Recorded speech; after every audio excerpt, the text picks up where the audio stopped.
Nous allons passer une magnifique soirée sur le thème de l'Europe, aujourd'hui, avec deux Européens convaincus. Monsieur Enrico Letta, peut-être en direz-vous aussi un mot, vous aussi, monsieur Yann-Anthony Noguès, mais enfin, je commencerai peut-être pas par le plus évident, mais par le plus émouvant pour nous. Monsieur Letta, vous êtes ici chez vous, à Sciences Po. Vous étiez le doyen de l'école d'affaires internationales de Sciences Po, la Paris School of International Affairs, alors basée à Paris, mais ça vous a permis, pendant votre mandat, de venir rendre visite au campus de Menton. Vous avez exercé ces fonctions pendant un petit peu plus de 6 ans. Donc vraiment très familier de cette institution. Ces couleurs rouges et blanches, vous les connaissez bien, donc voilà, bienvenue chez vous. Mais bien sûr, vous avez aussi été président du Conseil des ministres italien entre 2013 et 2014. Vous avez été ministre à plusieurs reprises, vous avez été député européen. Vous êtes aujourd'hui de retour dans l'enseignement supérieur, dans des fonctions qui vous ont emmené à vous installer dans la capitale espagnole, à Madrid. Vous êtes aussi président de l'Institut Jacques Delors et vous avez été l'auteur d'un rapport l'an dernier remis aux instances européennes sur l'avenir du marché unique, qui est aussi le thème de votre ouvrage et dont il sera question ce soir. Donc pour tout ça, merci, encore une fois, merci pour votre venue. Monsieur Yann-Anthony Noguès, vous êtes quant à vous producteur, réalisateur, journaliste, européen aussi convaincu. Vous avez travaillé pour la presse écrite, la télévision. Vous avez été basé longtemps à Bruxelles. L'actualité, j'allais dire les secrets, mais en tous les cas, le fonctionnement des instances européennes n'a pour vous aucun secret. Vous avez réalisé un documentaire grâce auquel nous avons fait connaissance l'an dernier. Alors, nous n'avons malheureusement pas pu le présenter, mais enfin, ça sera l'actualité de la semaine prochaine, autour du... alors, pardonnez-moi, je ne me souviens plus du nom, mais c'était sur le Digital Market Act, n'est-ce pas? Oui, c'est ça. C'était l'Europe face aux géants du numérique. Tout à fait, et dont on voit beaucoup à l'écran le député Andreas Schwab, qui sera notre invité la semaine prochaine, et c'est vous qui nous faites l'honneur, l'amitié d'animer cette soirée ce soir. Donc vraiment, encore une fois, merci à toutes et à tous, bienvenue pour celles et ceux qui découvrent le campus, et nous vous souhaitons une magnifique soirée. Merci. Merci Youssef, merci monsieur le directeur. Ça me fait très plaisir d'être là pour parler d'Europe avec vous, monsieur le Premier ministre. Vous êtes évidemment une figure très importante en Europe et à Bruxelles. Et puis vous êtes un homme courageux, parce que donc vous avez écrit ce livre sur des idées nouvelles pour l'Europe.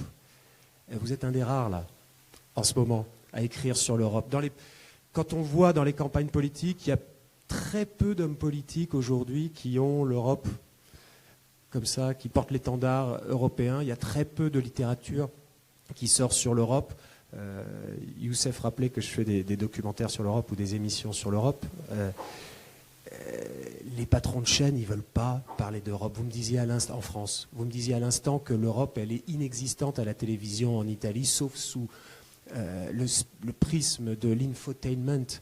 L'Europe, elle n'a pas la cote en ce moment. Or, on a l'impression que l'Europe, on n'en a jamais eu autant besoin que maintenant. On a l'impression que l'Europe, au contraire, c'est la solution. Comment est-ce que vous expliquez, alors qu'on n'a jamais eu autant besoin d'Europe qu'aujourd'hui, face aux États-Unis de Trump, qui déclarent la guerre commerciale au monde entier, face à la Russie de Poutine, face au conflit au Proche-Orient, face au réchauffement climatique?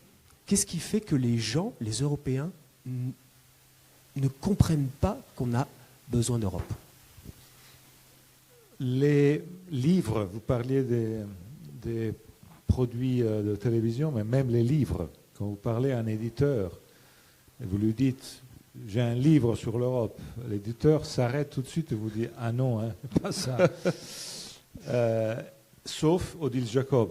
Faites-moi commencer parce que mon éditeur, l'éditeur du livre en France, ce livre qui est sorti en Italie et qui va sortir le mois prochain en Espagne, et en France, c'est Odile Jacob qui a voulu fortement ce livre, et je veux remercier Odile Jacob pour ça, parce que c'est un des rares éditeurs qui a décidé d'investir sur l'Europe. Mais je viens à votre question et je réponds. Il y aurait beaucoup d'arguments possibles, mais je vous réponds en renversant la question. en disant que, en vérité, la vraie nouvelle aujourd'hui, de mon point de vue, c'est que même les populistes, ils ne peuvent pas faire sans Europe. Il y a 5 ans, aux dernières élections européennes, les mots-clés des élections européennes étaient Frexit, Italexit, Dexit. Parce que Brexit était à la mode à l'époque. Ça avait marché à l'époque. Maintenant, c'est un désastre. Pour les Britanniques même. Pour nous tous, c'est un désastre. Et donc, c'était à la mode, et alors on se disait, bon, on sort, nous aussi. Aujourd'hui, en vérité, vous voyez très bien que personne, même ceux qui plaidoyaient pour le Frexit, aujourd'hui, imagineraient même à la lointaine de sortir de l'Europe. Donc, en vérité, moi, je renverse la question. Je dis, ce n'est pas la mode, ce n'est pas cool, mais c'est devenu incontournable pour tous, même pour les populistes. C'est ce qui m'a beaucoup frappé dans le travail que j'ai fait pour préparer ce rapport. Moi, je vous raconte tout ça parce que je vous raconte une expérience. Dans mon passé, j'ai toujours raconté des idées. Maintenant, pour la première fois, je vous raconte une expérience. C'est-à-dire, l'expérience que j'ai faite a été de faire le tour d'Europe. 27 pays, et ça a été une idée géniale qui m'a été passée par Jacques Delors. La dernière fois que je l'ai rencontré, Jacques Delors, septembre 23, il est décédé en décembre, on va fêter son 100e anniversaire maintenant, au mois de juin, et je lui ai dit, on m'a donné cette mission d'écrire un rapport sur le futur du marché intérieur. Et je lui ai dit, évidemment, c'est en votre honneur qu'on m'a donné cette mission à moi, parce que je suis président de l'Institut Jacques Delors, et Jacques Delors, comme vous savez, est le fondateur du marché unique européen.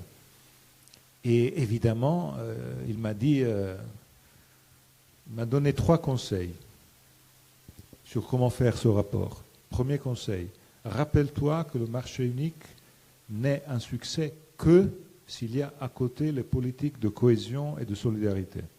Sans politique de cohésion, sans fonds structurels qui aident les régions les moins développées, le marché unique risque d'être un problème de asymétrie. Deuxième suggestion, ne t'enferme pas pour écrire le rapport dans un bureau au Berlaymont à Bruxelles.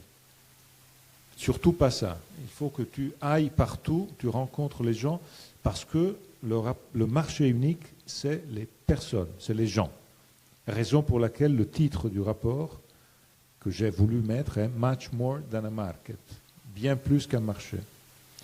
Et donc, il m'a dit, tu dois aller partout en Europe. Et troisième, vous savez, je suis sûr que vous allez sourire sur ça. Troisième suggestion, il m'a dit, et quand tu vas dans les 27, surtout, ne t'arrête pas dans les capitales. Parce que si tu vas seulement dans une capitale, tu vas rencontrer des ambassadeurs, des fonctionnaires, tu ne vas rien comprendre de la vérité de ce pays. Il faut que tu ailles dans les provinces. Puisque moi, je suis un provincial, je viens de Pise, pas très loin d'ici. Et donc, j'ai beaucoup aimé ça. Donc, j'ai fait un tour d'Europe, 65 villes. Et vous avez ressenti une émotion en le faisant. C'est ce que vous dites dans votre livre. Parce que Jacques Delors, qui a été un grand président, vous le savez peut-être tous, hein, mais qui a été un grand président de la Commission européenne, Jacques Delors, il disait aussi, on ne tombe pas amoureux du marché unique. Donc on revient à notre première discussion, c'est, lui, il le savait déjà dans les années 80, années 90, que ce qui se passait à Bruxelles, cette bureaucratie, cette harmonisation de l'Europe depuis Bruxelles, ça n'allait pas automatiquement, de fait, même en ayant des résultats, susciter l'adhésion des Européens. Mais moi, j'ai beaucoup discuté avec lui sur ce sujet de tomber amoureux ou pas. D'autres Deloriens qui sont dans la salle peuvent le confirmer. Moi, j'ai beaucoup discuté de ça, parce que je lui ai toujours dit, ce n'est pas vrai. Alors, peut-être il ne faut pas parler d'amour, je suis d'accord. Mais le marché unique, much more than a market, donc pas seulement un marché, pas seulement les chiffres arides d'un marché, est quelque chose qui touche les passions, les émotions. Quant à moi, dans toutes les présentations que je suis en train de faire de mon rapport partout en Europe, dans les différents pays où on m'appelle, je parle, je participe à des rencontres comme celle-ci, j'ai été demandé de présenter le rapport dans la plénière du Parlement grec, là où la démocratie a débuté il y a des milliers d'années. Et franchement, pour moi, ça a été une émotion énorme. On m'a demandé, mais pour toi, pour ta vie personnelle, qu'est-ce que ça veut dire le marché unique? On m'a demandé de cesser de dire des chiffres, des choses abstraites. Dans ta vie personnelle, qu'est-ce que ça a changé le marché unique? Et pour moi, c'est ça ce que je disais à Delors, en lui disant, on peut tomber amoureux du marché unique. Parce que pour moi j'ai vécu 2 phases de ma vie hors de mon pays. Et ces 2 phases de ma vie hors de mon pays ont été, les 2 phases ont été en France. La première, j'étais gamin, mon père enseignait à Strasbourg, à l'université, donc il a amené toute sa famille avec lui dans les années 70.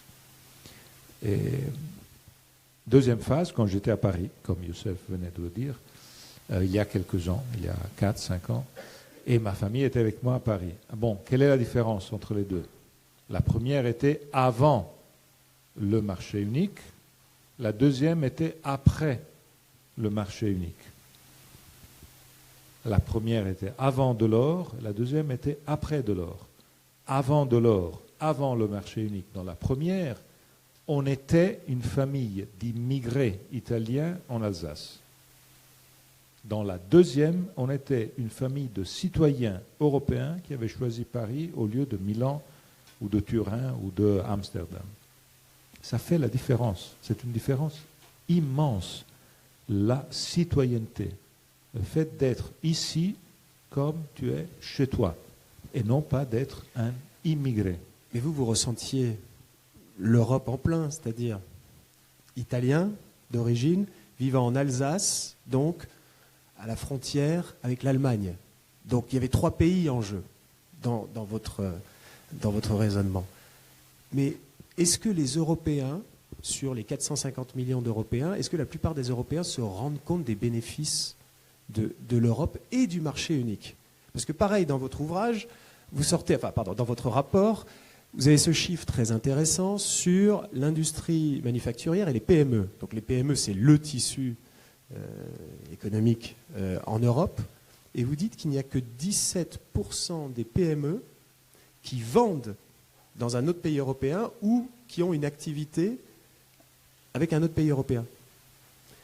On voit bien qu'au quotidien, même professionnellement, elle ne concerne pas une majorité d'Européens, cette Europe et ce marché.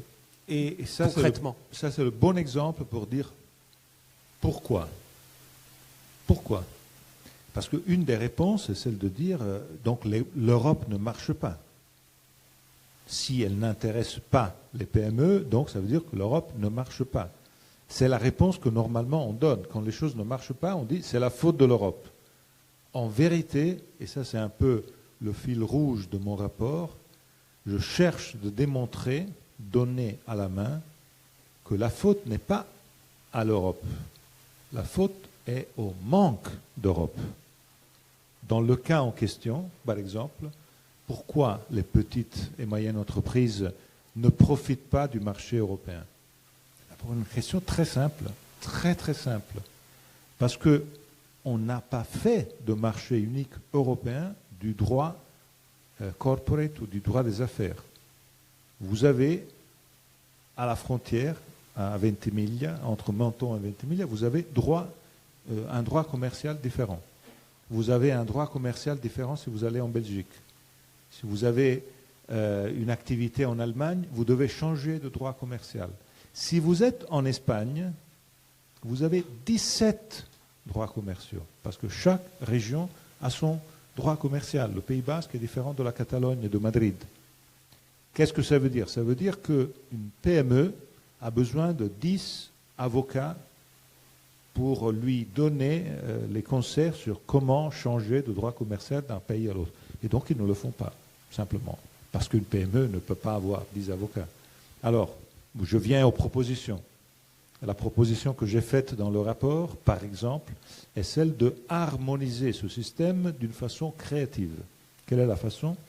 Ce n'est pas celle la plus simple qui viendrait à l'esprit de dire, bon, on entame une bataille contre les 27 droits commerciaux. On les efface et on fait un. Ce serait la chose la plus naturelle à faire.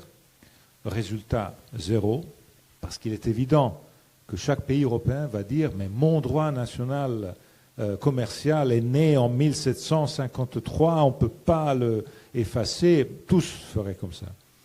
Donc moi je dis « faisons autre chose ». On crée un 28e État virtuel européen, qui n'existe pas physiquement. 28e État virtuel européen. On lui donne son propre droit commercial à lui et on rend ce droit commercial valable partout en Europe. Ça devient un passe-partout. Valable partout. Optionnel. Donc moi, PME, je choisis celui-là. Et il est valable partout. On n'élimine pas les droits nationaux, parce que ce serait impossible, mais avec ce système, on rend les choses beaucoup plus simples, et ce fast track devient quelque chose qui va, de mon point de vue, gagner. Tous vont choisir ça. Et cette méthode du 28e État virtuel, on peut l'appliquer dans beaucoup de domaines. Dans beaucoup de domaines, on peut surmonter la fragmentation nationale. Ce n'est rien d'incroyablement nouveau. Les Américains, dans les années, il y a quelques décennies, ont fait quelque chose qui n'est pas très loin de ça. Je pense que vous avez entendu ou vous étudiez le droit commercial du Delaware. Aux États-Unis, il y a un petit État, comme Monaco, un petit État réel, non pas virtuel, qui fait partie des États-Unis, et ce droit, le droit de cet État, est valable partout, et les entreprises américaines, elles ont toutes choisi celui-là. Et donc ça a évité la fragmentation entre Texas, Floride, etc. Donc, ce que je propose est de le faire virtuel, non pas réel, mais c'est pour dire qu'il y a des solutions dans ces sujets qui démontrent que le problème n'est pas l'Europe. Le problème est le manque d'Europe dans ces sujets. Une illustration. Spotify. Combien d'entre vous sont abonnés ou utilisent Spotify? Oui, ça fait quand même beaucoup de monde. Est-ce que vous savez tous que Spotify, c'est européen au départ? C'est né en 2006, c'était en Suède, Stockholm, deux Suédois qui inventent Spotify. Le concept est génial. Et puis, ils arrivent à se développer un petit peu en Suède et puis dans les pays nordiques. Et après, ils se disent, l'idée est géniale, il faut qu'on aille au niveau européen. Et là, ils étaient face à un mur. Ce qui fait qu'en 2011, direction New York, les États-Unis. Donc Spotify, aujourd'hui, qui est un mastodonte, qui pèse des centaines de milliards, aujourd'hui, c'est globalement américain. Leur siège est toujours à Stockholm, mais l'essentiel de leur activité et de leurs effectifs sont à New York. Pourquoi? Parce que la fragmentation de notre marché rend les choses impossibles. Qu'est-ce qui était impossible? C'est-à-dire qu'en fait, ils auraient dû négocier avec, à l'époque, je ne sais pas s'ils étaient 27, mais 27 régulateurs différents, les droits d'auteur. Je vous fais un petit exemple très simple, qui est, dans ma vie personnelle, ce qui s'est passé aux deux gares de Spotify. Je loue maintenant un appartement à Madrid. La même chose s'est passé à Paris quand je louais l'appart il y a 9 ans quand j'étais débarqué à Paris. Je loue un appartement à Madrid. Je commence la négociation avec le call center sur le changement de contrat d'électricité.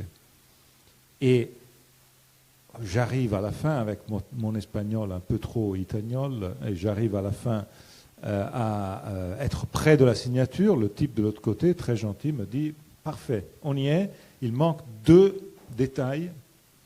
Vous me dites votre numéro de compte bancaire et votre numéro de téléphone et on signe le contrat. » Je lui dis mon numéro de compte bancaire et mon numéro de téléphone. Et tout de suite, les choses s'arrêtent parce qu'il me dit « Mais qu'est-ce que ce numéro de compte bancaire qui commence par IT. Et qu'est-ce que ce numéro de téléphone qui commence par plus 39? Elle me dit, j'ai besoin d'un compte bancaire qui commence par ES et un numéro de téléphone qui commence par plus 34.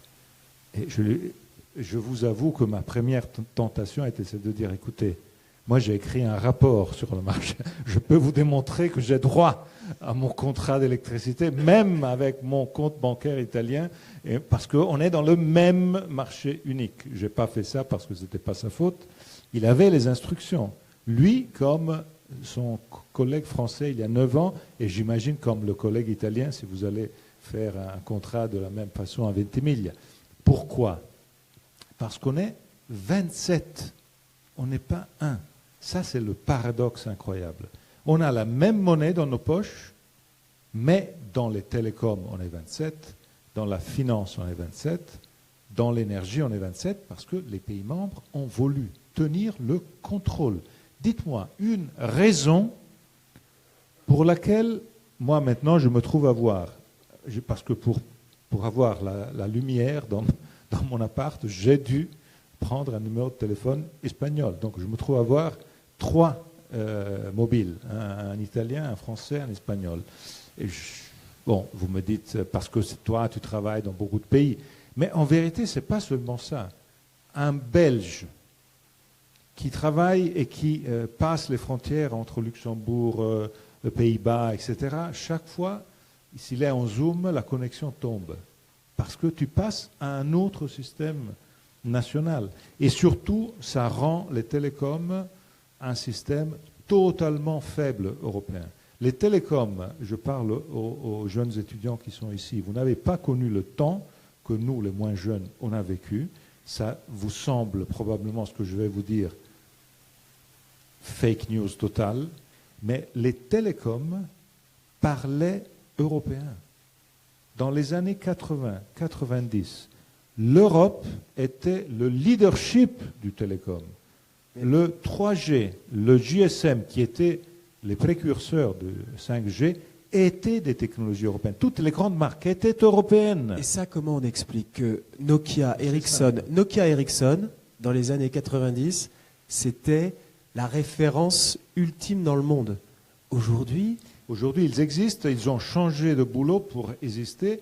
Il faut absolument les aider à rester champions européens. Mais comment ça se fait? C'est nous qui nous sommes tirés une balle dans le pied? Ou c'est juste Apple qui a été génial et Samsung? Ce qui s'est passé est la chose suivante. Les pays européens ont décidé à cette époque, puisqu'ils étaient grands, suffisamment grands pour tenir la concurrence mondiale, ils ont décidé de garder le sujet des télécoms au niveau national. Ils ont dit il n'y a pas besoin de se mettre ensemble. Pourquoi? Pour la question qui est à la base de mon rapport. À la base de mon rapport, il y a la considération du fait que, et ne me prenez pas pour quelqu'un qui raconte l'Italie toute seule, dans les années 80, quand le marché unique a été créé, était économiquement puissante comme la Chine et l'Inde mises ensemble. L'Italie toute seule. La France, dans les années 80, était plus puissante économiquement que Chine et Inde ensemble.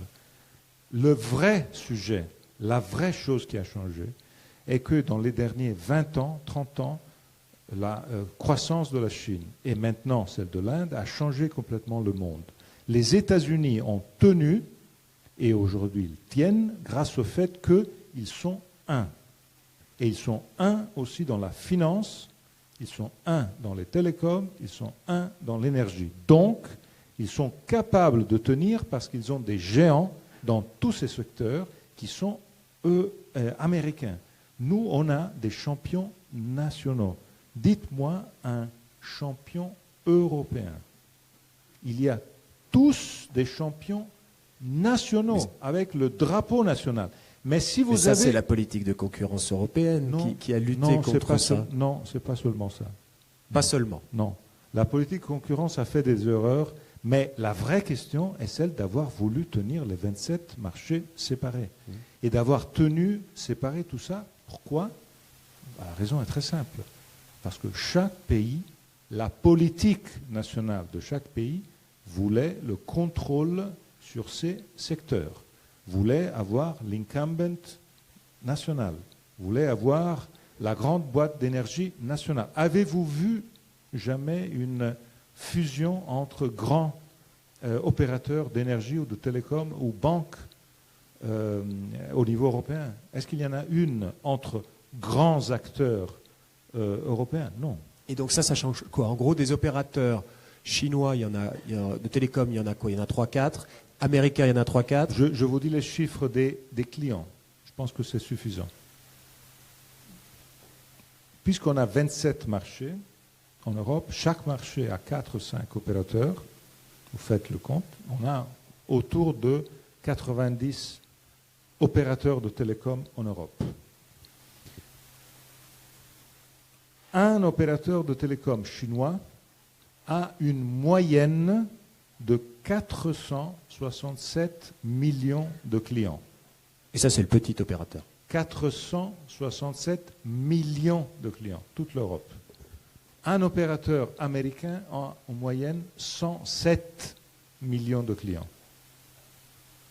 Un opérateur européen a en moyenne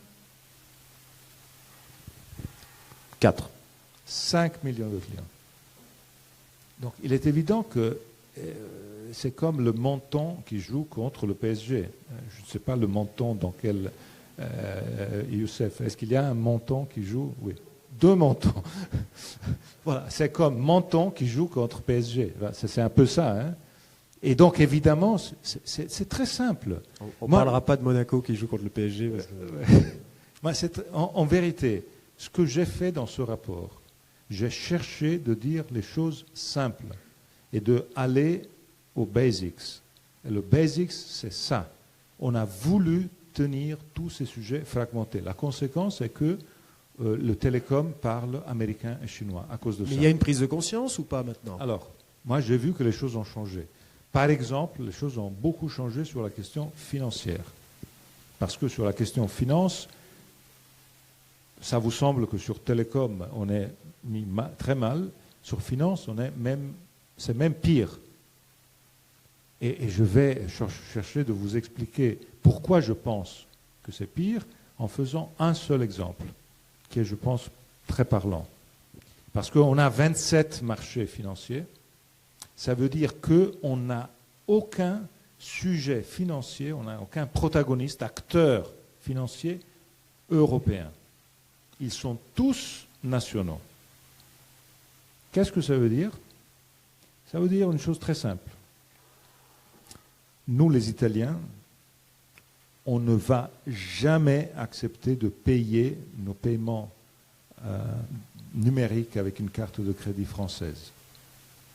Vous, les Français, vous n'allez jamais accepter de payer vos règlements numériques avec une carte de crédit écrite en allemand. Les Allemands ne vont jamais accepter de payer avec une carte de crédit espagnole. Et la conséquence, c'est qu'on ne paie que avec des cartes de crédit américaines. Regardez ce que vous avez dans vos poches. Vous n'avez que des cartes de crédit américaines. Il y a le nom de votre banque, mais regardez le symbole qu'il y a en bas. Vous choisissez entre 3, ce sont toutes des cartes de crédit américaines. Quelle est la conséquence de tout ça? Elle est très simple. Chaque paiement électronique qui a lieu en Europe, sur un bien européen, sur un service européen qui a échangé, entre consommateurs et vendeurs européens, est intermédié par une plateforme américaine. Ça veut dire qu'il y a un transfert pour des milliards de fois par jour de données et de pouvoir de l'autre côté de l'Atlantique. Et la chose qui me frappe beaucoup, on ne s'en aperçoit même pas. On est devenu, à cause de la fragmentation, une colonie financière américaine. Si les Américains décident, ben, évidemment, quelqu'un pourrait dire, mais moi je m'en fiche de qui est la nationalité de l'opérateur de la plateforme. En vérité, ce n'est pas ça. Parce que les géants sont de l'autre côté de l'Atlantique. Et quelle est la conséquence de tout ça? Qu'ils sont capables d'investir un énorme quantitatif d'argent dans les grands enjeux, par exemple technologiques. Est-ce que ce n'est pas eux, finalement, les Américains, qui arrivent à faire l'Europe de cette manière-là? Parce que si on est une colonie financière américaine, on est aussi une colonie numérique américaine, parce qu'évidemment, nos réseaux sociaux, ce sont les réseaux américains. Et avant, on parlait tout à l'heure de médias. Parlons des sphères publiques, d'accord, qui sont toutes nationales. D'un pays à l'autre, il n'y avait jamais les mêmes programmes, on ne parlait pas la même chose, il n'y avait pas de débat européen. Les seuls qui arrivent à proposer du contenu à l'ensemble des Européens, ce sont les Américains. Jusqu'ici, c'était du contenu, et maintenant, les plateformes, Netflix, HBO, Prime, etc., s'adressent à tout le territoire européen. Donc ce sont les Américains qui arrivent à nous proposer des services pan-européens. Et de notre côté, il faut savoir que la bataille culturelle qu'on doit faire est une bataille culturelle qui devient politique. Parce que dans tout ça, le plus important des réseaux de communication, X, est aujourd'hui dans les mains de quelqu'un qui est en train de l'employer de façon non correcte. Et ce lien avec une mentalité, avec une approche sur laquelle je ne suis pas en train de les blâmer, ils font leur travail. C'est nous qui devons faire un différent travail, une mission différente. Et surtout, nous devons avoir en tête quel est le problème. Le problème n'est pas l'Europe. Le problème est le manque d'Europe. Les gens s'en prennent à l'Europe. L'Europe est le seul bouclier qui peut nous sauver dans cette globalisation qui est en train de se passer. Regardez ce qui est en train de se passer dans les dernières 36 heures. Tout d'un coup, on est revenu avec la tête à la logique de Yalta. La logique de Yalta est la logique pour laquelle 3 personnes se mettent autour de la table et décident que l'Albanie, elle est à toi. Et puis décident que Panama, ça c'est à moi. Et puis ils décident que Taïwan, là c'est à moi. Et puisque les 3 se mettent d'accord tranquillement, entre eux, le monde entier est divisé sur cette base. Et vous avez entendu ce que Trump a dit hier. Il a dit, les Russes, beaucoup de Russes sont morts pour ce territoire, donc il est juste que Poutine ait sa satisfaction, comme si on était revenu vraiment au siècle dernier. Ce que j'écris dans le livre, et ce que je veux répéter ici, surtout devant les jeunes étudiants du campus de Menton, c'est que moi, dans l'écriture de ce rapport, et je le raconte dans le livre est à moitié la synthèse du rapport et le récit de toutes les rencontres que j'ai faites dans ces 9 mois de voyage. Et j'ai passé une 20aine de fois la frontière entre la France et l'Allemagne. Et chaque fois que je passais cette frontière, je passais une frontière dans laquelle j'avais en tête qu'en bas, au-dessus de moi, il y avait des millions de corps de jeunes qui n'avaient pas vu les 20 ans que vous êtes en train de vivre, que moi j'ai vécu. Ils ne les avaient pas vus parce que leur système national était conçu pour les envoyer mourir, pour déplacer la frontière de 30 km d'un côté ou de 30 de l'autre. La même frontière que je passe, que vous passez, vous ne vous rendez même pas compte que vous êtes en train de passer la frontière.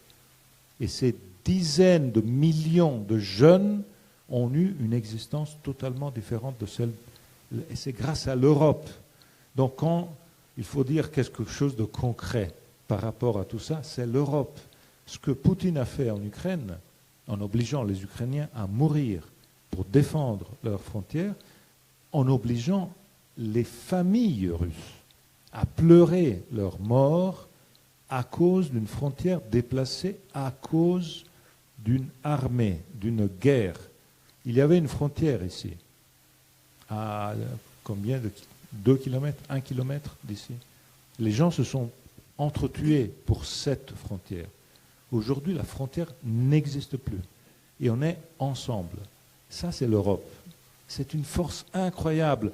Et il faut la défendre. Mais pour la défendre, il ne faut pas seulement parler. Il faut l'intégrer, il faut la faire. Parce que si on la défend avec les mots et on ne la fait pas, à la fin, on n'a rien de tout ça dans nos mains et on n'a rien à raconter, à faire. Dans quelques minutes, on vous donnera la parole si vous avez j'imagine que vous avez beaucoup de questions, mais Enrico Letta, là vous trouvez à Sciences Po Menton. Vous avez que des jeunes gens brillants, quelques personnes de Menton intéressées par ces grandes questions et par la question de l'Europe qui sont venues ce soir. Mais la population, elle n'intègre pas ce que vous dites. Votre livre, malheureusement, vous n'allez pas vendre 450 millions d'exemplaires. Et même si vous vendiez 450 millions d'exemplaires, les gens n'intégreraient pas ça. Et les gens ne veulent plus entendre parler des morts qui sont sous nos pieds et qui... Donc, qu'est-ce qu'on fait? Parce que vous prenez votre bâton de pèlerin, mais vous n'êtes pas nombreux. Oui, mais il faut... Moi, ce que j'ai tenté de faire dans le rapport est de faire des propositions qui soient capables d'être intégrées positivement par tous, non pas seulement par les pro-européens. Parce que moi, j'ai pris la question du côté, non pas « je veux le drapeau européen », mais du côté « est-ce que vous voulez continuer à perdre des emplois, à perdre de l'argent ?» parce que tout va aux États-Unis et en Chine à cause de cette fragmentation. Une question concrète, donc avant de donner la parole. Est-ce que l'IA, c'est pas l'opportunité, là il vient d'y avoir un grand sommet en France, est-ce que l'intelligence artificielle, c'est pas justement potentiellement l'opportunité d'enfin renverser un petit peu la table, même si les investissements en Europe, de toute façon, ne seront pas à la hauteur de ce que Trump, lui, a prévu d'investir? Oui, si on fait ce que j'ai écrit dans le rapport et von der Leyen a décidé d'accepter, c'est-à-dire on fait une chose qui apparemment n'a pas de lien avec l'IA, mais qui en vérité est la clé pour faire l'IA. Et cette chose s'appelle, d'une façon qui semble technique, union de l'épargne et de l'investissement. Qu'est-ce que ça veut dire? En 2 mots, ça veut dire ça. Quelle est la différence entre nous et les Américains? Les Américains, il y a 15 ans, investissaient un public sur l'innovation et un privé sur l'innovation. L'investissement était au même niveau, privé et public. 15 ans après, les Américains investissent 3 privés sur l'innovation, 1 public sur l'innovation. Ils ont tripliqué leur investissement privé. Grâce à quoi? Grâce au fait qu'ils ont un système, un marché financier unique qui dirige les investissements là. Intelligence artificielle, vous disiez, dans les dernières 10 années, aux États-Unis, ils ont investi 330 milliards d'euros sur les recherches sur l'intelligence artificielle. En Europe, 20. Nous, fragmentés comme on est totalement incapables, dans ce système financier, d'arriver à ces niveaux d'argent. Donc, ce que j'ai proposé est de dire, la première chose à faire est de créer cette union de l'épargne et de l'investissement, faire en sorte que nos épargnes ne s'en aillent pas aux États-Unis, ce qui aujourd'hui se passe. Vous savez quel est le chiffre que chaque année de nos épargnes s'en va aux États-Unis? 300 milliards d'euros qui, à cause de notre fragmentation, s'en vont aux États-Unis, renforcent les entreprises américaines qui reviennent en Europe acheter les entreprises européennes avec l'argent des épargnants européens, ce qui est totalement fou. Donc évidemment, la question clé est celle de dire on construit un système financier européen pour la première fois. On crée, j'ai mis 4 instruments à créer qui puissent être le pont entre ces épargnes et l'investissement dans les biens communs. Quels sont les biens communs? Il y en a 3, à mon avis, qui sont essentiels et qui ne sont pas gérables au niveau national désormais. Le premier, c'est celui dont on est en train de parler, innovation, intelligence artificielle. Le deuxième, la lutte au réchauffement climatique. Il est clair qu'au niveau national, on ne va pas y arriver. Et il faut trouver l'argent pour la financer au niveau européen. Et le troisième est la défense. Pourquoi je suis optimiste et non pessimiste? Pour une raison très simple, que grâce à la défense, les pays membres vont se mettre d'accord et vont trouver la façon de faire tout ça. Pourquoi? Parce qu'il y a une urgence qui pousse surtout les pays qui sont géographiquement proches de la Russie et qui sont les pays qui, normalement, sont les plus contraires à faire des investissements européens. Aujourd'hui, ces pays-là, Finlande, pays baltiques, Pologne, sont les pays qui se disent il y a une priorité, c'est la sécurité. Donc, il faut se mettre ensemble dans tout ça. Alors moi, je suis optimiste parce que je vois que tout ça, il y a un an, n'était même pas objet de discussion. Et aujourd'hui, non seulement c'est l'objet de la discussion, mais la boussole que von der Leyen a écrite a toutes ces solutions dont on a parlé ce soir, qui sont, je sais, boring. Et je peux même ajouter que si vous souffrez d'insomnie, les pages 30-31 du rapport sont des pages qui ont une efficacité extraordinaire pour vous endormir. Mais ce sont les solutions techniques. Jacques Delors me parlait quelquefois du tournevis. Et ce n'était pas un mécanicien. Mais il me disait, le tournevis est fondamental. Il faut savoir où aller dans une petite chose à faire en sorte qu'on arrive. Vous savez comment Jacques Delors a inventé l'Erasmus? L'Erasmus, pour être très concret, est fils du marché unique. Le marché unique, comme vous savez, est le marché des 4 libertés. Liberté de circulation des biens, services, capitaux et personnes. Madame Thatcher, qui était son ennemie, elle voulait le marché unique, parce que c'était la libéralisation. Mais elle ne voulait absolument pas mettre ensemble les ministères de l'éducation. Et ils ne sont pas ensemble, même aujourd'hui. C'est le secteur qui est le plus national et fragmenté qu'il y a. Alors Jacques Delors s'est dit, il faut faire en sorte que les étudiants se rencontrent entre eux. Il faut faire en sorte que ceux que nos générations n'ont pas eu la chance de faire, les études dans un autre pays européen, ce soit la normalité. Et il a fait un deal une nuit avec Margaret Thatcher. Vous vous rappelez, les moins jeunes dans la salle se rappellent la phrase fameuse « I want my money back ». C'était Thatcher qui voulait rentrer chez elle à Londres après un sommet européen en rentrant avec son argent pour démontrer aux Britanniques qu'elle n'avait pas fait des cadeaux aux Européens. Et alors une fois, il lui a donné son money back. C'était, si on regarde les choses avec le sens de l'histoire, c'était de l'argent de poche qui était essentiel pour elle dans ce moment. Et il lui a dit, mais tu me donnes le feu vert à ce petit truc qui est marginal, mais c'est pour, tu sais, les étudiants, faire des échanges. C'est une chose petite, ça ne va pas. Elle lui a donné le feu vert et c'est devenu la plus grande révolution européenne. Parce que grâce aujourd'hui à l'Erasmus, nous avons des millions de jeunes qui vivent une expérience que nous n'avons pas vécue et qui est la mixité. Le fait de se sentir chez soi dans un autre pays européen, qui était dans le passé le pays de tes ennemis. Et aujourd'hui, tu es à la maison. Ça, c'est l'Europe à la fin. Et ça existe dans la vie de tous les jours. Est-ce que vous avez des questions? Ah.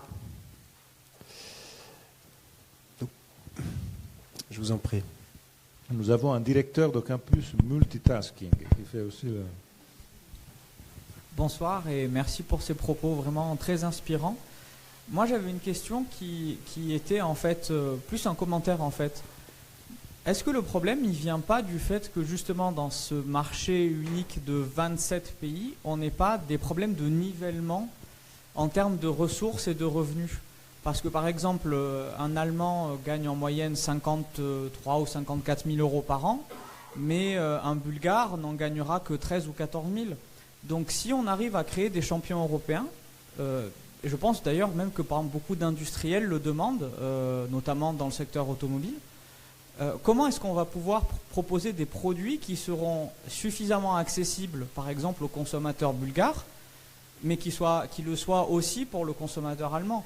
Parce que peut-être que si on se met au niveau bulgare, ça sera de toute façon très, très accessible pour un Allemand, mais ça restera toujours beaucoup trop cher pour un consommateur d'Europe de l'Est. Vous avez totalement raison. C'est la raison pour laquelle on a créé les fonds structurels européens qui devraient être ce rééquilibrateur. Mais en vérité, ce que vous dites ne se passe pas seulement au niveau européen, parce que votre point est très important. Ce qui se passe dans mon pays, par exemple.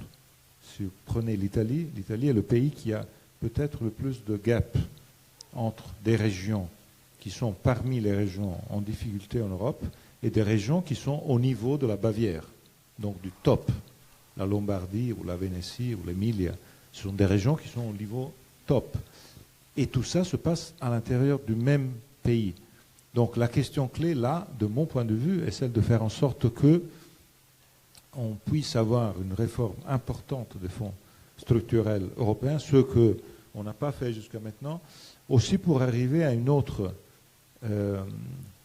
évidence que je trouve très importante. Je prends 1 minute pour raconter cet épisode, qui je pense vient à l'encontre aussi de votre point précédent. Je vais dans un marché, je distribue des papiers pro-européens, un monsieur âgé me rend ce papier pro-européen. Il me dit, c'est pas pour moi ça. Et je lui dis, écoutez, l'Europe c'est pour tous. Il me dit, non, c'est pas pour moi, moi je ne prends pas d'avion. Je me demande, qu'est-ce que ça veut dire? J'étais un peu... Et puis on continue à discuter, et la discussion a été très très intéressante pour moi. Parce qu'il me dit, l'Europe c'est pour vous, qui parlez les langues, vous voyagez, vous travaillez dans un autre pays, vous êtes cosmopolite, vous êtes tranquille dans un autre pays. L'Europe, c'est pour vous. L'Europe, il me dit, c'est pas pour moi. Moi, je suis né ici, j'ai grandi ici, j'ai fait mes études ici, j'ai trouvé mon boulot ici, mes enfants sont nés ici, je me suis retiré, je suis allé à la retraite ici, je vais mourir ici, je parle ma langue et peut-être mon dialecte, rien de plus. Donc à moi, l'Europe, elle ne me dit rien. Elle ne me donne rien. Ce discours est un discours percutant, powerful, parce que c'est un discours qui touche. Évidemment, c'est un discours faux. C'est-à-dire l'Europe, à partir de la paix, donne à tous, soit aux personnes qui sont mobiles, soit aux personnes qui sont moins mobiles. Mais le vrai sujet qu'on a devant nous, c'est que la perception, comme vous dites tous, est que l'Europe donne quelque chose surtout à ceux qui sont mobiles et cosmopolites. Et donc, dans ce rapport, moi, vous le trouvez, il y a un chapitre entier sur ça dans le livre, j'ai lancé cette provocation. La provocation en anglais, ça donne l'Europe est le freedom to move, donc la liberté de circulation. Moi, je dis il faut que l'Europe assure aussi le freedom to stay, la liberté de rester. La circulation doit être un choix, pas une obligation. Aujourd'hui, dans beaucoup trop de régions européennes, la circulation est le choix entre la vie et la mort. Enfin, tu es dans une région dans laquelle tu n'as aucune possibilité de faire grandir tes enfants de façon décente, donc à la fin tu bouges. Donc tout ça, ce n'est pas seulement un slogan. Il y a tout un chapitre sur comment changer l'approche sur les services d'intérêt généraux. Les services d'intérêt généraux ne peuvent pas être seulement liés aux centres qui sont les centres les plus importants. Il y a la périphérie, il y a tout ça. Moi, j'ai appris tout ça quand j'étais à Paris pendant les Gilets jaunes. Vous savez à quoi je me... Les Gilets jaunes, pour moi, étaient un bouleversement intellectuel, parce que c'était à la fin, ce n'était pas une question idéologique. C'était une question de distance, de dépaysement, de déclassement, de se sentir loin d'où se passent les choses, de se sentir avec une difficulté réelle. Mais ce sentiment de déclassement, justement, et vous parliez des perceptions, c'est ça le problème. C'est pour ça que moi je vous parle des perceptions. C'est pour ça que je vous dis que là, on est sur le campus de Sciences Po, mais il y a la réalité en dehors. Et ce que vous savez aussi très bien, c'est que on préfère sa famille à ses amis, on préfère ses amis à ses voisins, on préfère ses voisins à ses compatriotes, et on préfère ses compatriotes aux Européens. Et là, en temps de crise et de polycrise en ce moment, tout le monde cherche à se rapprocher et aller au corps, quoi, et aller Mais au noyau. 75% des Européens aujourd'hui disent qu'ils sont contents avec l'euro. 75%. Oui, oui. Personne aujourd'hui n'imagine de revenir à la lira. Avez-vous entendu quelqu'un, les Italiens qui sont ici, de reparler de lira? Avez-vous entendu quelqu'un en Espagne parler de peseta? Avez-vous entendu Les débats évoluent. Et c'est comme ce que disait monsieur tout à l'heure. Il y avait le fameux plan sur les déséquilibres financiers, il y avait le plombier polonais en 2005 avec les travailleurs détachés. Et aujourd'hui, c'est plus du tout une préoccupation, ça, les délocalisations à l'intérieur de l'Europe. Donc ça évolue. Et Passons aux autres questions. Allons-y. Sinon on a... Bonsoir. Moi, je serais intéressée de savoir comment faire pour changer les mentalités nationalistes au sein de l'Europe afin de concrétiser réellement l'unification des pays membres de l'Union européenne. Moi, je pense sérieusement que la question fondamentale est celle de passer à la... je le dis comme ça. Tout mon rapport travaille sur le concept de coût de la non-Europe. De clairement démontrer que le fait de ne pas faire l'Europe dans un secteur nous fait perdre des opportunités, donne des opportunités aux autres. J'ai parlé de finance, j'ai parlé de télécom, je vous parle d'un domaine que je n'aime pas, je suis pour la paix, mais on a la défense aussi. Dans le cas de la défense, la fragmentation de notre système en 27 défenses différentes fait en sorte que, pour aider les Ukrainiens, on a dépensé 140 milliards d'euros pour acheter du matériel militaire pour les Ukrainiens, et 80% de cet argent a été employé à cause de la fragmentation de notre système pour créer des emplois en Michigan, en Pennsylvanie, en Corée du Sud et en Turquie. Parce qu'on a acheté de l'armement turc, coréen, américain. Pourquoi? Parce qu'on a 27 systèmes de défense qui ne se parlent pas entre eux, parce qu'on est toujours dans cette idée en tête que l'État-nation est la clé de tout. Et on ne parle pas avec l'autre. Donc la défense italienne, la défense française ne se parlent pas. Donc, quand on en a besoin tout de suite, on achète aux Américains. Le point est toujours, on est toujours dans le même jeu. Donc, dans le rapport, moi j'ai employé tous ces exemples. vous avez acheté du matériel militaire quand vous étiez Premier ministre? Il n'y avait pas de urgence comme celle ukrainienne. Mais à l'époque, vous avez acheté du matériel militaire? La défense italienne a acheté du matériel militaire. Mais américain? Mais attention, la question clé est la suivante. Non pas dans une dimension de long terme, dans laquelle donc on travaille sur le long terme, on travaille nationalement et on fait des plans, des programmes. Le point que je mets ici, c'est de le faire immédiatement quand on en a besoin. Et dans le cas en question, on a été obligé d'acheter or, parce qu'on n'en avait pas chez nous, parce que tout était fragmenté. Donc, je reviens au point en 2 mots. La question essentielle est la suivante. Il faut comprendre que vous soyez souverainiste, que vous soyez pro-européen, la fragmentation fait en sorte que notre argent fait jouir les Américains et les Chinois. Et je vous assure, je vous promets, quand j'ai parlé aux 27 gouvernements, j'ai trouvé l'attention non seulement des pro-européens.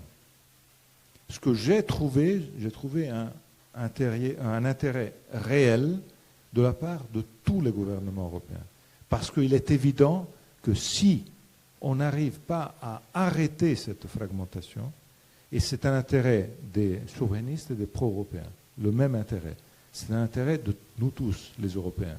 Donc moi je pense à la fin que il faut quelqu'un de beaucoup meilleur que moi en communiquant. Je pense que peut-être il faut quelqu'un qui soit au niveau de Mbappé ou quelque chose comme ça. Quelqu'un qui soit capable de toucher des cordes que nous ne sommes pas capables de toucher. Mais il est évident que la question clé est celle-ci. Si on continue à être fragmenté en 27, on fait semblant d'être un, mais on est 27. Donc, les Américains et les Chinois vont gagner. Et nous, dans quelques années, on va se retrouver pour faire un beau débat acharné si on préfère être une colonie chinoise ou américaine. Mais le débat va être seulement de ce genre-là. Si on a le choix. Monsieur, madame. Et après, monsieur. Pardon. Oui, pour reprendre cet exemple sur la défense, j'avais été surprise tout à l'heure où vous disiez optimiste sur cette création. On peut souhaiter que ça soit ça, mais il me semble que ce n'est pas vraiment ce qu'on observe. On continue effectivement d'acheter plutôt de l'armement américain, enfin, même dans les dernières décisions prises, y compris dans les pays géographiquement proches de l'Ukraine. Non, la question clé est la suivante. Les choses dont je suis en train de parler, c'est des choses qui nécessitent un changement de système. Donc, il faut que ce changement de système arrive. Et après, on arrive à éviter que les choses se passent comme vous dites. Dans le cas en question, il faut que les systèmes de défense s'intègrent entre eux. Et je sais très bien, ce n'est pas une chose qui se passe en une semaine. Même si on décide, ce n'est pas la semaine prochaine. Pourquoi ? Parce qu'on a une histoire de non décennies, siècles, dans lesquels on se parle entre eux. On ne parle pas aux voisins de questions de défense. Il y a des secteurs, la défense, l'intelligence, dans lesquels on a une tradition de système national. Et la même chose sur le reste, la finance et les télécoms. Ce n'est pas une chose qu'on fait comme ça. C'est une chose sur laquelle, puisque les décisions ont été prises dans le passé, par exemple sur l'euro, il faut faire la même chose et puis il faut les appliquer.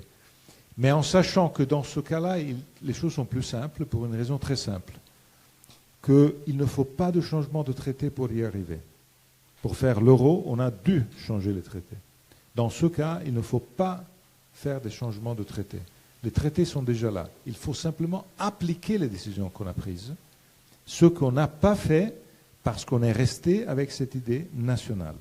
Avec cette idée que le drapeau national doit flotter sur Orange, sur TIM, sur Telefonica, sur BNP Paribas, sur Banca Intesa, je peux continuer, si vous voulez.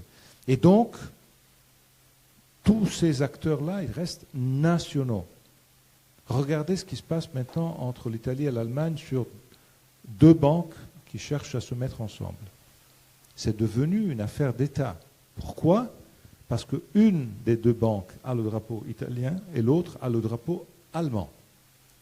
Donc on est revenu à Beckenbauer, Albertosi, donc on est revenu au stéréotype typique. Hein. On ne peut pas se faire acheter une banque par ces Italiens. Hein. Écoutez, ça c'est le discours qu'on entend en Allemagne. Mais on n'est pas là. On est dans un mécanisme dans lequel il y a deux banques européennes qui veulent faire un merge. Ce serait utile pour tous d'avoir des banques plus importantes et on n'y arrive pas. Pour aller dans le sens de la question de madame, le fait qu'il y ait un commissaire européen en charge de la défense maintenant, sûrement c'est un pas en avant. C'est juste. Ouais. C'est un pas en avant. Sûrement c'est un... Mais le vrai point, madame, est le fait que il y a 4 jours, le Premier ministre finlandais a dit au Premier ministre suédois et aux Danois, écoutez, arrêtons toutes ces conneries. Il faut se mettre ensemble. Nous avons la Russie. Et je vous avoue que la chose qui m'a le plus frappé dans mon voyage a été aussi de voir comment, dans la vie concrète des gens, le sens différent des priorités existe. Chez nous, à Menton ou chez moi à Pise, franchement, la sécurité n'est pas la priorité numéro 1. Il y en a bien d'autres avant la défense et la sécurité.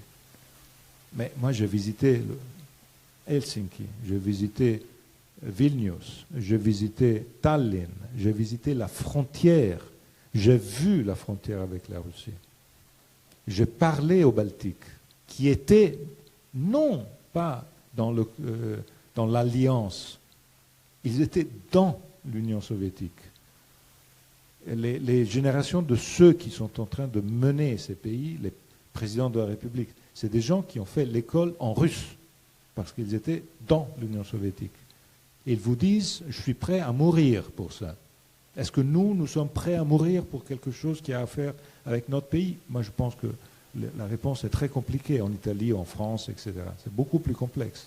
Mais là, la priorité sécurité est fondamentale. Donc, ce point-là devient un effet levier, de mon point de vue, qui peut être un grand game changer sur la question. Est-ce qu'il y a une autre question? Il y avait monsieur tout au fond qui était depuis tout à l'heure. Désolé. Merci beaucoup d'abord d'être venu jusqu'ici, venir nous voir sur le campus de Menton. Comme vous le disiez, toutes ces capitales que vous citiez, est-ce que l'Union européenne, ce n'est pas un projet hors sol? Est-ce que ce n'est pas destiné à peut-être jamais savoir unir tous ces pays-là? Parce que c'est peut-être un petit peu trop simple, mais on vient pour la plupart de capitales, on est tous habitués à ce projet-là, c'est un peu... C'est peut-être synonyme de technocratie. Comment unir la campagne, la banlieue de Cluj-Napoca à Bruxelles, Paris ou Amsterdam? Comment entretenir un récit national? Est-ce qu'il faut créer un récit national pour l'Union européenne? Est-ce qu'un jour, quand ça deviendra un pays, je ne pense pas tout de suite, est-ce qu'il faudra créer un récit national ou c'est voué à l'autoritarisme? Quel est le futur de l'Union européenne et comment vous le voyez à ce niveau-là? C'est une très belle question, je vous réponds avec... un des slogans les plus fameux de Jacques Delors. Jacques Delors disait « On ne fera jamais un État européen ». La question n'est pas celle de détruire l'État-nation pour construire un État européen. Donc, de mon point de vue, la question n'est pas de substituer un récit européen au récit national. Ça ne va pas se passer comme ça. Mon point est différent. Mon point est un autre. Mon point est le suivant. Le monde dans lequel on est en train d'entrer et dans lequel on vit est un monde qui est très différent, heureusement, du monde dans lequel on envoyait les jeunes de votre âge s'entretuer entre eux. Et ce monde-là était un monde dans lequel l'identité de ce jeune était une seule. Tu es français et tu es allemand. Point. Si tu es français, tu tues l'allemand, et si tu es allemand, tu tues le français. C'était le monde de hier, d'avant l'Europe. Quelle est la force de l'Europe? L'Europe introduit la pluri-identité, qui est aujourd'hui très, très ancrée dans le monde, qui est un monde de pluri-identité. Il est impossible de se définir aujourd'hui avec un seul adjectif. Je pense que personne ici dans la salle peut être contente d'une définition liée à un seul mot. Si vous me dites qui je suis, moi je commence par dire que je suis toscan, par exemple. Et si vous me dites que la Toscane elle est belle, Florence, je vous dis non, je suis de Pise. Et Pise est beaucoup plus belle que Florence, par exemple. Et ça fait partie de mon identité. Parce que les Florentins, pendant 8 siècles, ils ont tenté de nous dominer et ça fait partie de l'histoire que nous, les Européens, avons et que les Américains n'ont pas. Parce qu'ils n'ont pas une histoire de 8 siècles de domination de Florence sur Pise. Quand il y a quelque chose d'ancien aux États-Unis, vous allez en visite, ils vont voir, là, c'est l'église de 1880. Oh, bravo, hein. Mais je suis italien. Mais je suis européen. Je suis à la maison à Paris et je suis à la maison à Madrid. Mais évidemment, moi je suis 4 choses ensemble. Et de plus en plus, chacun d'entre nous va être européen, français, va être breton, va être normand. Et ces choses ensemble ne peuvent que être ensemble. Vous n'allez jamais être capable de substituer le récit étatique national avec un récit sans parler de étatique substituer, européen. sans parler de substituer. S'il peut y avoir un récit local. Pardon, j'ai pas dit la phrase de Delors. Delors disait il faut une fédération d'États-nations. Je pense qu'il avait raison. C'est une fédération d'États-nations qui vont rester, parce que les langues vont rester, parce que l'histoire va rester. Je vous raconte ce petit épisode. Quand on était arrivé à Paris, mon fils le plus jeune, il entre en école très jeune, et le premier jour, il rentre à la maison et il me dit « J'ai un problème. Je n'avais pas compris en Italie, à l'école italienne, que Napoléon, il était si bon que ça. » Il est évident qu'on a des histoires différentes, qui sont racontées de façon différente. Et puis il me dit, mais qui est ce Vercingétorix qu'on nous nourrit chaque moment, et on parle plus de Vercingétorix que de Jules César. Ben, on a des histoires qui sont différentes. C'est l'Europe. Enfin, vous savez qu'entre la France et l'Espagne, vous savez qu'il n'y a pas la même distance des rails, parce qu'on avait peur que des invasions militaires par train. Moi, je pense qu'il faut savoir que l'Europe doit être un récit qui tient ensemble. Et ce n'est pas un récit qui peut se substituer. Je sais que c'est très difficile, mais c'est la seule solution que je vois. Est-ce qu'il y a une autre question? Monsieur, pardon, je jouais. Vous avez la voix qui porte ou pas? Oui.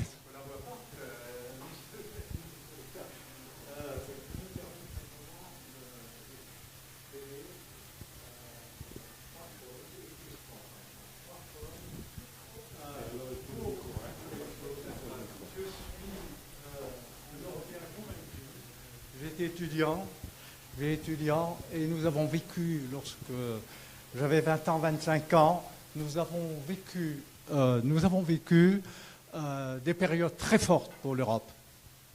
C'est vrai qu'on peut un petit peu douter à l'heure actuelle, mais j'espère que les jeunes d'ici sont pro-européens. Deuxième point, j'ai la flamme, je continue à avoir cette flamme que vous avez donc pour l'Europe. J'ai un point commun avec vous, nous avons le même âge, nous sommes de la même génération, et il y a peut-être un troisième point qui explique aussi un certain nombre de choses. Vous étiez dans une région où je suis moi-même originaire, avec la petite différence qu'il y a une petite capitale en Alsace qui est certainement plus belle que Strasbourg, et cette capitale, c'est Colmar. Bon, je n'en dis pas plus. Monsieur Enrico, je vous pose la question suivante. Tout à fait d'accord avec vos solutions, mais les institutions européennes, comment pensez-vous, dans la situation actuelle, les faire évoluer? Strasbourg, c'est la capitale de l'Europe. Oui, lorsqu'on voit qu'on hésite entre le Luxembourg et la Belgique, que reste-t-il de Strasbourg? Voilà. Alors, merci comment beaucoup. comptez-vous faire évoluer les institutions à Strasbourg et à Bruxelles, entre autres? Merci beaucoup. Ma réponse est la suivante. Et ça fait partie de la réponse à la question compliquée là. Moi, je pense que l'Europe, je vais vous dire une chose qui va vous surprendre, n'aura jamais une capitale comme la France a Paris, par exemple. Ce serait une erreur. L'Europe ne peut que avoir des multi-capitales. Moi, par exemple, je suis contraire à ce qui est en train de se passer depuis quelque temps. Tous les sommets se passent à Bruxelles. Je pense que c'est une erreur gravissime. Il faut que les sommets se passent à Lisbonne, qu'ils se passent à Colmar, qu'ils se passent à Stuttgart, qu'ils se passent à Pise, hein? Pas à Florence, mais à Pise, oui. Il faut que cette Europe soit une Europe des territoires. Ça doit être contraire à l'idée qu'il y a un Moloch une capitale bureaucratique toute seule. Et moi, je pense que c'est un aspect compliqué à faire. Par exemple, moi, j'aime beaucoup l'idée qu'il y ait ces 50 agences européennes sur les différents sujets qui sont dans des... Moi, j'en ai visité une, par exemple. Pour le marché unique, il y a une agence sur le travail qui se trouve à Bratislava.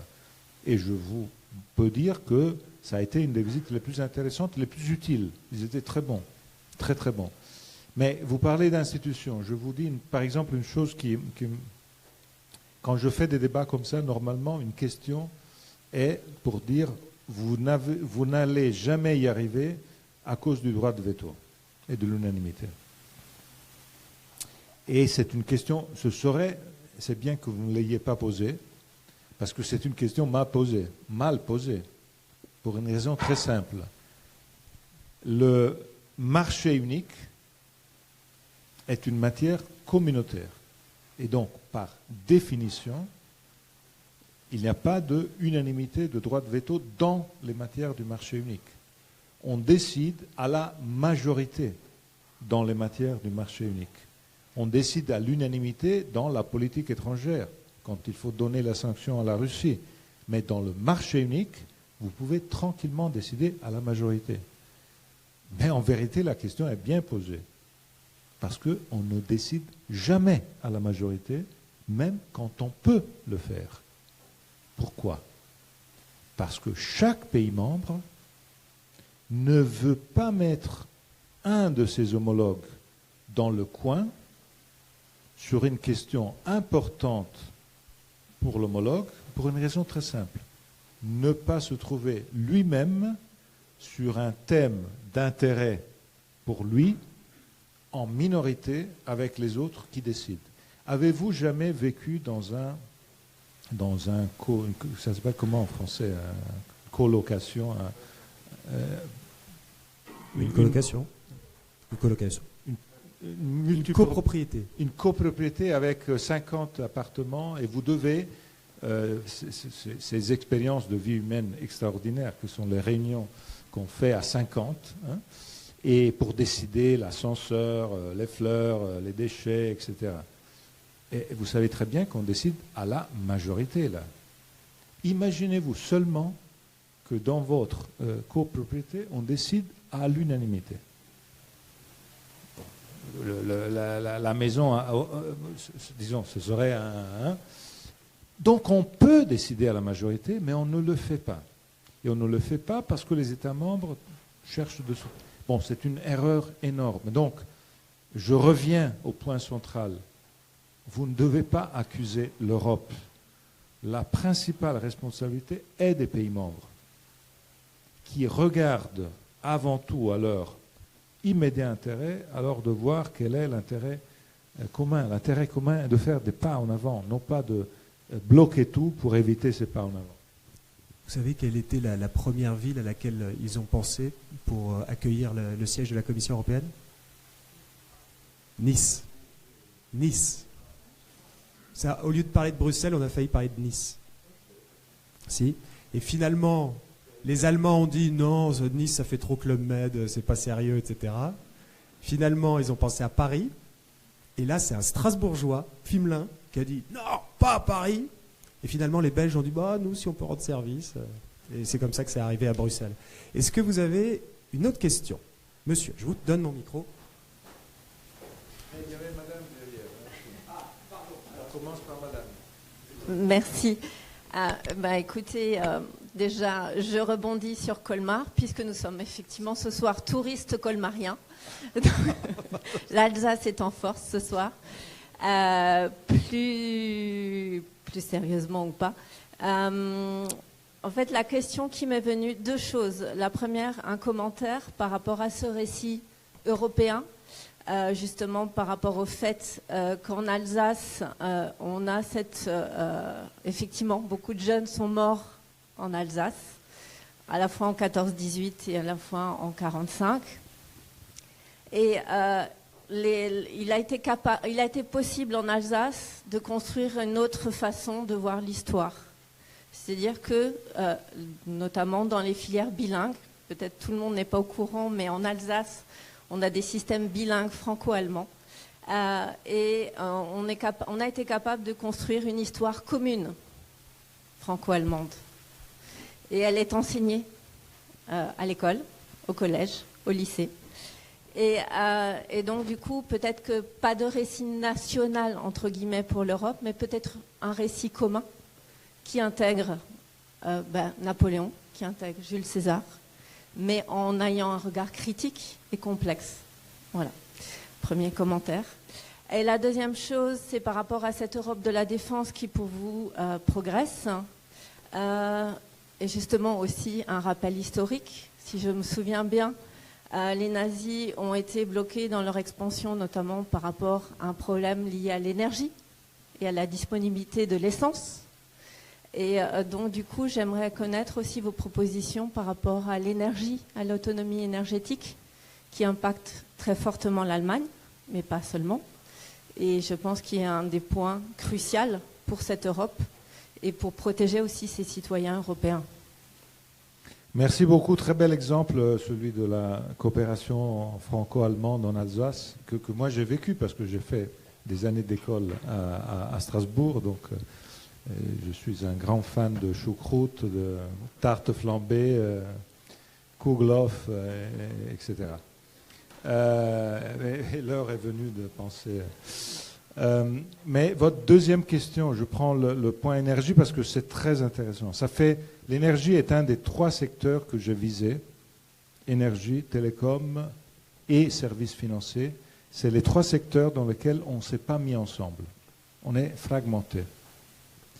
Et en étant fragmenté, on n'est pas indépendant, donc on est faible. Dans la finance, j'ai cherché de faire des exemples. Dans les télécoms, j'ai fait la même chose. Je vous fais l'exemple de l'énergie. Évidemment, dans le cas de l'énergie, la solution ne peut pas être celle de uniformer tout partout à la même manière. Ce serait impossible et ce serait même stupide. Parce que grâce au fait que chaque pays a sa propre energy mix, la France, champion du nucléaire, le nord de l'Europe, champion du vent. Si vous allez dans la mer Baltique, dans la mer du Nord, vous avez une technologie exceptionnelle sur le vent. Le sud, évidemment, le soleil. Il y a des territoires où il y a la géologie donne la possibilité d'avoir le réchauffement qui vient de la Terre. L'Europe est un lieu où, pays par pays, vous avez pratiquement toutes les sources énergétiques, sauf le pétrole. Enfin. Donc, quelle est la vraie possibilité pour nous d'être indépendants énergétiquement?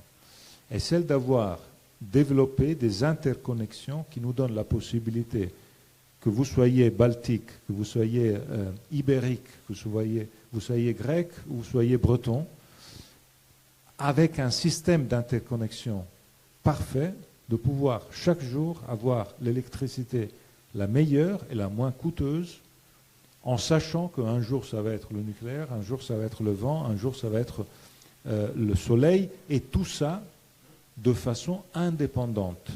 Parce que j'ai cité 3 sujets, nucléaire, vent, soleil, où nous sommes indépendants à la fin. Quel est le point? Parce que c'est très beau de le dire comme ça, mais il y a un problème sérieux.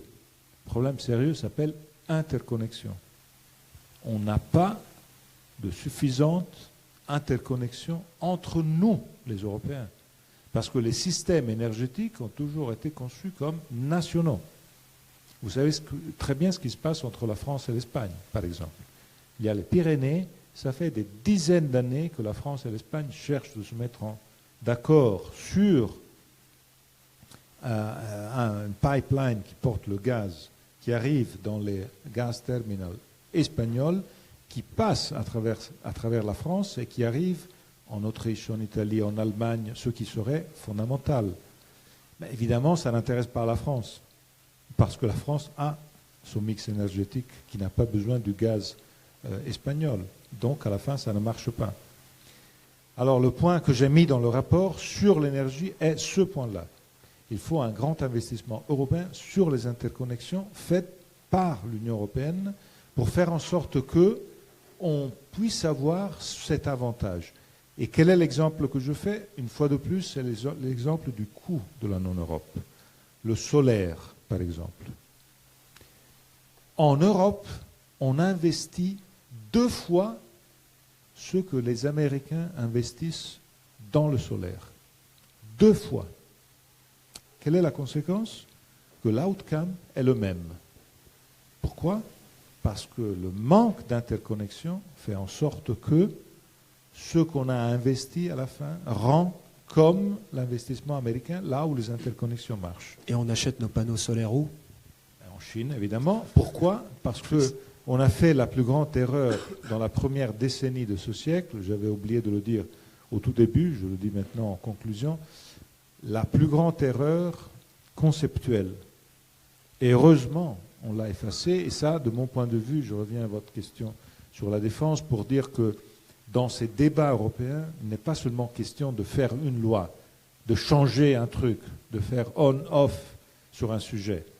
Le point est de créer un consensus général qui fasse en sorte qu'après on prenne des décisions, les bonnes décisions. Dans la première décennie des années 2000, il y a eu une folie en Europe qui a été la suivante, a été celle de dire il ne va plus y avoir une guerre mondiale. On est tous amis, les Chinois, les Américains, on est tous ensemble. Donc, nous les Européens, on va profiter de tout ça. Donc, les devils, les diables, on les laisse aux autres. Et nous, on prend seulement le mieux. Donc, la finance, là, on la donne aux Américains. La finance, c'est le diable. Pour des pays comme l'Italie et la France, la finance est le diable. Ça a toujours été comme ça. Donc la finance, on la donne à eux, on n'a pas besoin de finance. L'industrie, ça pollue, ça c'est pas bon, on la laisse faire aux Chinois, l'industrie. On a commencé à délocaliser. Donc l'industrie aux Chinois, la finance aux Américains. Nous, qu'est-ce qu'on fait, nous? Nous, c'est la tête. Nous, on est les meilleurs. Donc la créativité, l'intelligence, nous, on met tout ça. On délocalise le reste. Quelle a été la conséquence de tout ça? Que les autres ont commencé à être dominants dans ces secteurs. Donc mon point à moi est que heureusement, on a compris que c'était la plus grande des conneries possibles. Et on a heureusement maintenant effacé cette idée et on a dit, nous les Européens, pour être indépendants et forts, il faut faire l'industrie, il faut faire la finance, il faut faire la créativité, il faut faire la défense. Et si on ne fait pas ça entre nous, on va être dépendant d'autres qui, à un certain moment, vont nous faire payer le prix de ce manque d'indépendance. Et c'est ce qu'on est en train de vivre dans ces jours. Si vous lisez les journaux de ces jours, si vous écoutez à la télévision ce qui se passe, c'est que c'est ce qui se dit,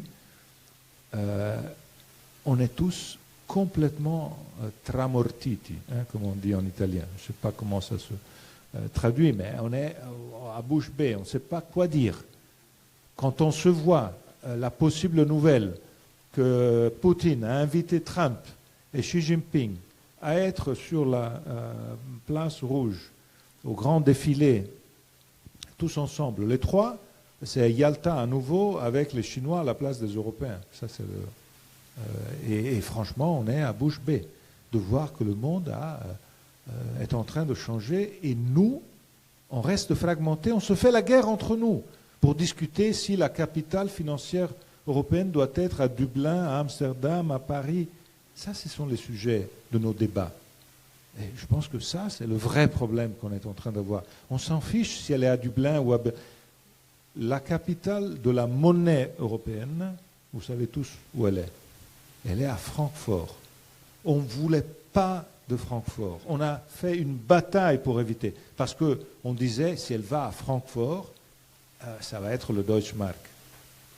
Et en vérité, dans les décisions européennes, la Bundesbank a toujours été mise en minorité dans les dernières 10 années. Même si le siège de la BCE était Francfort. Ça a été les Italiens et les Français à décider. Ça a été Trichet, Draghi Lagarde, et ça a été une ligne beaucoup plus proche à ce que les Italiens, les Français pensent, plutôt que les Allemands. Et ça avait le siège à Francfort. Je dis ça pour une raison très simple. La capitale potentielle de l'autorité des marchés financiers européens est Paris. Parce qu'il y a là l'embryon de tout ça qu'ils appellent ESMA, qui est à Paris. Donc, une des solutions de mon rapport est celle de dire, au lieu d'avoir 27 autorités des marchés financiers, il faut en avoir une, comme la Banque Centrale Européenne. Puisqu'il y a déjà l'embryon qui est à Paris, on fait à Paris l'ESMA. Et il y a les autres capitales financières européennes qui disent plutôt à Nice, mais jamais à Paris. C'est-à-dire les Luxembourgeois, les Irlandais, les Hollandais, qui disent tous non, pas à Paris. Et évidemment, c'est une des raisons qui bloque le tout. Ça, c'est le débat sur le drapeau national, l'un qui doit gagner l'autre. Mais laissons ces trucs au championnat de football et faisons les choses sérieuses dans les autres choses. Vous avez été très patient pour votre question. Il nous reste entre 5 et 10 minutes. Est-ce qu'il y aura d'autres questions ou est-ce que ce sera la dernière? Et la dernière pour monsieur, pour madame? Elles seront courtes? On est bon? Je vous en prie. Merci Monsieur le Premier ministre pour votre intervention. Ma question elle porte sur quelque chose dont vous avez parlé, le droit commercial et le fait que ça bloque beaucoup justement parce qu'il est divisé en 27 sur les pays. Et j'ai pas tellement compris le concept du 28e État. J'ai pas compris le concept dans le sens où moi, exportateur PME française qui souhaite marchander avec une entreprise européenne, dans quelle mesure le droit commercial de ce 28e État me serait plus favorable que mon droit commercial français, ou plus favorable éventuellement à l'entreprise à laquelle je commerce.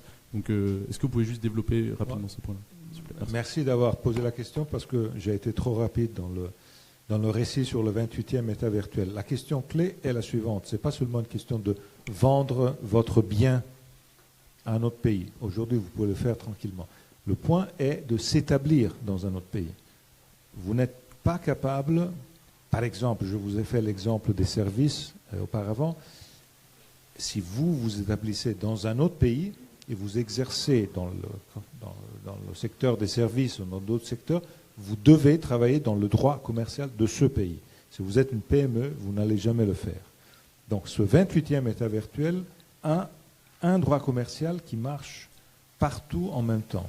Donc, vous acceptez ce droit commercial, même si vous êtes une PME, votre activité, vous pouvez l'exercer dans un autre pays avec le même. Alors qu'aujourd'hui, vous n'êtes pas en condition de transférer votre droit commercial français si vous allez travailler en Croatie. Vous devez, en Croatie, travailler avec le leur. Donc la question est surtout de comment s'établir, être dans les services, plutôt que vendre simplement des biens. Je tenais d'abord à vous remercier pour cette conférence. Et ma question porte vraiment sur les raisons qui font qu'aujourd'hui, on a des projets populistes qui émergent dans l'Union européenne. Et pourquoi est-ce que c'est à la mode de fustiger un peu cette Union européenne? Pour quelles raisons est-ce que ça va dans cette direction et qu'est-ce que cela va traduire? Est-ce qu'on va dire que c'est simplement des projets populistes ou alors ça traduit quelque chose de bien plus profond et un sentiment de la part d'une part de la population qui se sent peut-être lésée par l'Union européenne et pas représentée en fait? Est-ce qu'il faudrait changer du coup cette représentation et cette image que l'Union européenne a en face des populations? Un grand merci pour cette question parce que ça me donne la possibilité de faire peut-être le raisonnement qui clôt tout ce que j'ai en tête. Le populisme gagne en Europe et le populisme est contre l'Europe. Oui, bien. Mais le populisme gagne aussi aux États-Unis. Il a tellement gagné que le chef de tous les populistes est devenu président. Mais ils ne l'ont pas voté contre l'Europe, ou parce que ils étaient commandés par... il avait Bruxelles qui les fustigeait ou qui les obligeait. Ils n'ont pas de Bruxelles aux États-Unis. Et les populistes ont gagné. Mon point, moi, est le suivant. L'Europe est la cible facile. Mais le problème n'est pas l'Europe. Le problème est comme il se passe aux États-Unis, le populisme a besoin de déchaîner des haines. Et ce déchaînement des haines est la façon pour faire des shortcuts, des raccourcis qui évitent d'aller à la substance des problèmes et qui font en sorte que le chef populiste puisse éviter d'être accusé, attaqué, parce que c'est lui qui attaque les autres. Ça, c'est la méthode populiste typique. Parce qu'il doit toujours dire que c'est la faute des autres. Il ne dira jamais « oui, j'ai perdu, oui, j'ai fait une erreur ». Mais un populiste européen qui dirait « nous, on va avoir les Américains, on va avoir les Chinois, avec la force de l'Europe ». Pourquoi ça n'existe pas, ça? Probablement parce qu'il y a des pro-européens qui sont trop polis. Je fais partie de cette catégorie. Il faut donc devenir un peu, il faut se déchaîner un peu. Mais il faudrait mettre une perruque blonde, un peu plus de maquillage. mais j'insiste sur ce point. Réfléchissez à cet élément. Les populistes ont gagné aux États-Unis, mais il n'y avait pas de Bruxelles aux États-Unis. Donc ce n'est pas la faute de Bruxelles. C'est une question qui n'a rien à voir avec l'Europe. On prend l'Europe comme cible, mais ça n'a rien à voir avec l'Europe. L'Europe n'est pas le problème. L'Europe est la solution au problème. Quand il y en a peu, alors on voit que ce manque de solution est le sujet. Madame, je vous en prie pour la dernière question. Merci beaucoup de me donner la parole. Vous avez expliqué tout à l'heure... Mais vous venez de Colmar aussi? Non. Non, voilà. Pas, hein. Vous avez expliqué tout à l'heure que chaque pays avait son histoire, certes. Maintenant, on a l'Europe. Mais est-ce qu'il ne faudrait pas faire un travail pour trouver notre histoire à nous, Europe, pas de chaque pays? Ça, c'est la première chose. Et la deuxième chose, je pense qu'il y a un travail à faire aussi pour communiquer sur le travail de l'Assemblée européenne et de la Commission européenne, parce qu'en fait, on parle de l'Europe au moment des élections européennes, mais après, qu'est-ce que fait notre Assemblée européenne? On ne sait pas trop, quoi. Et voilà, donc je pense qu'il y a un travail pour promouvoir l'histoire de l'Europe et le travail que font nos élus européens. Voilà. Oui, vous avez raison, on en fait trop peu, mais il y a un sujet. Et le sujet compliqué de tout ça est un sujet structurel auquel il n'y a pas de réponse. Et quel est le sujet? Ce qu'on a vu il y a 10 jours. On a vu le théâtre d'un type assis à la Maison-Blanche et qui signait des ordres qui devenaient des actions immédiates. Tout seul, il signait, paf, Commander-in-Chief. Et de l'autre côté, comment est-ce que l'Europe décide? L'Europe décide avec des assemblées, des 27, des débats, des discussions. Pourquoi je dis que le problème est structurel? Premièrement, parce que celui de Trump est du théâtre. Déjà, toutes les choses qu'il a signées, il les a déjà quasi toutes retirées. Les tarifs et tout ça, tout est déjà retiré. Évidemment, il ne dit pas non, j'ai mal, non, il dit non parce que les autres, etc. Mais de notre côté, est-ce que vous pensez que ce serait possible en Europe, avec 27 gouvernements nationaux, avoir un président unique qui décide pour tous? C'est une chose qui n'est pas concevable. Donc il faut savoir qu'en Europe, on a besoin de ce système démocratique complexe sur lequel il faut rendre les choses, oui, vous avez raison, plus visibles. Mais il faut être aussi capable de dire que c'est la raison pour laquelle l'Europe est comme ça. Parce que l'Europe est le seul continent au monde où vous allez d'une capitale à l'autre en 1 heure de vol. Les 40, parce qu'il y a aussi des pays européens qui ne sont pas membres de l'Union européenne, la géographie est faite comme ça. Vous passez avec 1 heure de vol d'une capitale à l'autre dans laquelle on parle une langue différente. Il y a une histoire millénaire différente. Et toutes ces différences sont compliquées. Je vous invite, je reprends la question là et votre question sur la question du récit. Pour dire pourquoi la question est complexe, réfléchissez à une chose très simple. Pensez à votre ville